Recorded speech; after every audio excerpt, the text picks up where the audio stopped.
Kõigepealt teeme siis endale tööriista narmaste tegemiseks ja kõige parem valik oleks üks vana pangakaart, millega ta enam maksta ei saa. Ja tõstama narmaste jaoks võiks siis selle tööriista ehk selle riba laiuseks olla 7 või 8 millimeetrit. Mina teen siit praegu suurema, et lihtsalt oleks paremini välja paista. Lõikan kääridega, millega ma ei kavatse enam lõigata riiet, sellise riba, mille laius on 7 või 8 millimeetrit. Ja nurgad natukene teeme ümaraks, siis on meil seda kaardikest parem kasutada.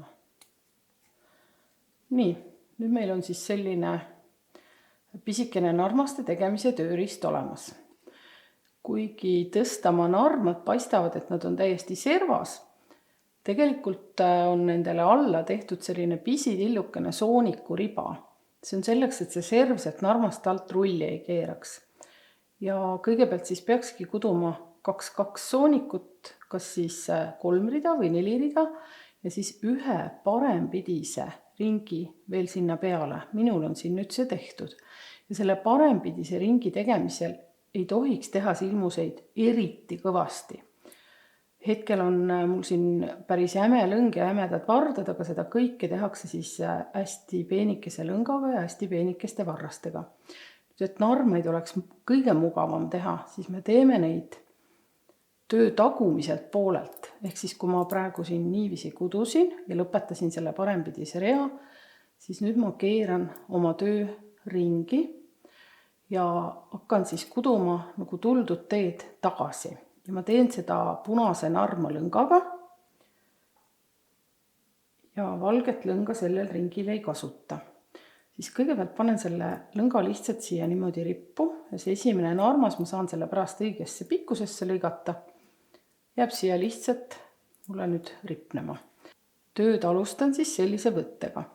Nagu algaks parempidise silmuse kudumisega, ma pistan selle varda siit silmusest läbi ja nüüd viin varda mitte lõnga peale nagu tavaliselt, vaid lõnga alla. Ja toon selle silmuse siit niiviisi läbi.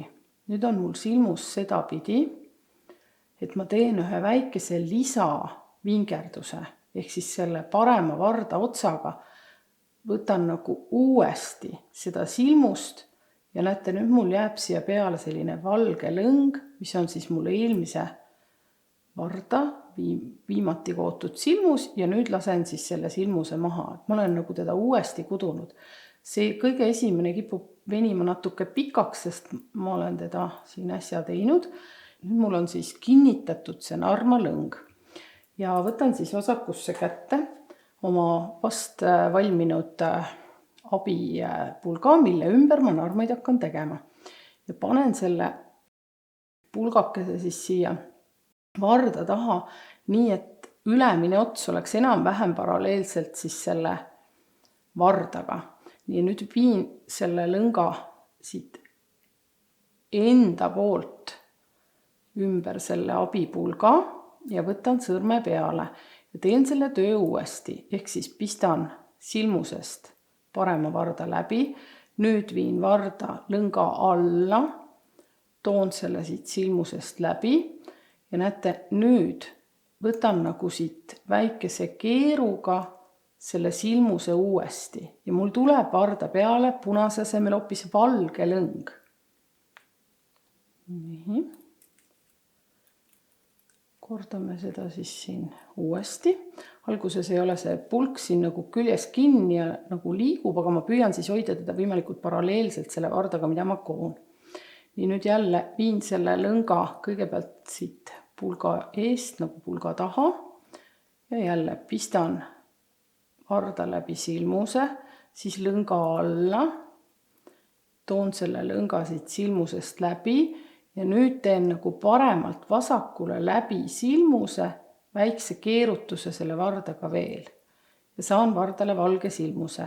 Nii, kõigepealt eestpoolt pulka, siis tagantpoolt pulka. Nii, varras läbi silmuse, lõnga alla. Toon siit läbi Ja nüüd teen lisakeeru selle silmusega, et mul jääks peale valge. Ja kordan jälle ümber pulga, silmusest läbi, lõnga alla, lõng läbi silmuse ja nüüd siis see väikene keerutus, nagu väike karussell selle varda otsaga paremalt vasakule ja silmusest uuesti läbi. Nii, mis mul siia siis tekib? Nüüd, kui me piilume tahapoole, siis me näeme, et siin on üsna tihedalt kõik need narmad järjest ühepikkused ja kuna need narmad tehti väga lühikesed, siis lihtsalt iseenesest nende pikkust võrdsena hoida poleks väga võimalik. Et praegu mul on need sellised pikad, aga kui see pulk on umbes 8 mm ainult lai, siis tulevad nad sellised hästi tillukesed. Nüüd, kui ma olen siis nende narmaste tegemisega jõudnud siia varda lõppu, siis uuele vardale üle minnes, näitan siit teiselt poolt, tuleks tõmmata seda liistu nii palju välja, et siiski mõned narmad siia alles jäävad. Et siis tuleb see üleminek selline sujuv. Ehk siis jätan siia 3-4 narmast eelmisest vardast nagu püsima ja siis jätkan uue varda narmaste tegemist. Nüüd on meil siis terve ringi täis neid alt kinniseid narmaid ilusti ära tehtud ja tegelikult varda peal on ikka valged silmused, kuigi ma tegin need narmad punasega. Nüüd järgmise ringi jaoks ma keerasin selle töö, siis praegu ongi töö väljaspoolt nähtav, uuesti õige poolega ehk siis parema poolega väljapoole, see punane lõng jääb see esialgu lihtsalt rippu, töö väljapoole isegi. Järgmise ringi ma siis koon pahempidi. Tõstan valge lõnga siis varda ette ja kõik silmused pahempidi. See nagu omakorda veel kinnitab siis need narma silmused siin ilusasti ära. Ja see pahempidine rida siis siin nende narmaste kohal peidab ilusasti ära ka selle narma nagu ülemise otsa, et jääb hästi selline korrektne tulemus ja need narmad on siis täpselt nii pikad, et katavad ära selle alguse sooniku.